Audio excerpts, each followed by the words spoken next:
Let's warm it up. So we have our global warm-up. With this warm-up, we start off with the deep squat. That's bringing your squat down as deep as possible with your elbows coming to the inside of the knees. From there, we begin to rotate, moving into the hip pry.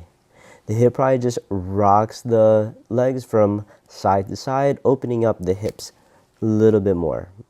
From our hip pry, we then move into our seated rotation.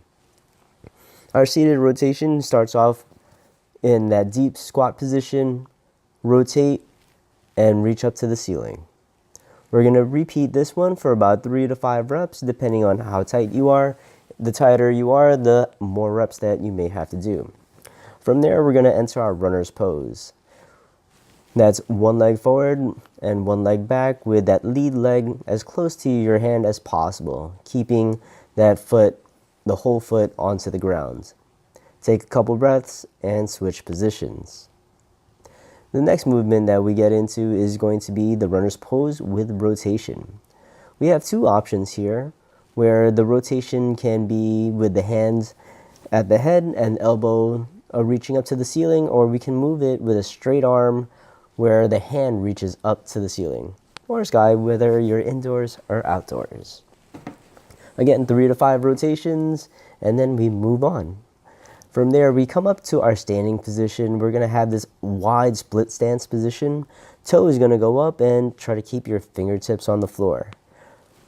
You can start off with this bent leg, and eventually you'll be able to move into a straight leg. The straighter the leg, the deeper the stretch. From there, we finish this one off by moving into an upward and downward dog. So we start off with downward dog, hips going up into the air, walk the arms forward, drop the hips, head goes all the way up. Key to that upward dog is pushing the shoulders away from the head. So with this global warm-up, you can use this for just about any workout that you get into. You're going to be warming up the hips, your shoulders, back, and core.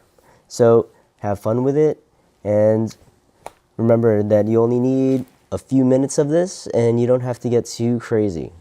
All right, have fun.